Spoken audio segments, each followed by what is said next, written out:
কিশোরগঞ্জের ভৈরবে আওয়ামী লীগের পরিত্যক্ত কার্যালয় থেকে অজ্ঞাত পরিচয় এক যুবকের মরদেহ উদ্ধার করা হয়েছে। আনুমানিক ৩৫ বছরের এই যুবকের খালি গা ও পরনে ছিল জিন্স প্যান্ট।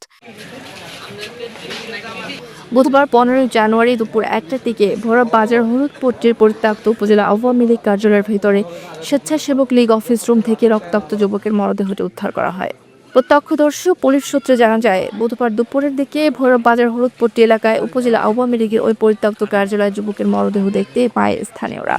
পরে পুলিশ খবর পেয়ে যুবকের মরদেহ উদ্ধার করে সন্ধান রিপোর্ট তৈরি করে এবং কিশোরগঞ্জ সদর হাসপাতালে পাঠায় ময়না তদন্তের জন্য। নাফাস অনিচ্ছুক স্থানীয় এক ব্যবসায়ী জানান, দুপুর ১২টার দিকে ওই কার্যালয়ের কাছে নিজের বাইক রাখতে গিয়ে দেখি ভিতরে কেউ মেঝেতে পড়ে রয়েছে। পরে পুলিশকে খবর দিলে তারা এসে লাশ উদ্ধার করে। একটা ছেলে বলছে তোমার অবশ্যই পিঠে একটা পাগল হত্যা লইছে, মাসি মুসি বইতেছে গিয়া দিয়ে শ্বাস পালা না ও জ্ঞানে করে নিছে।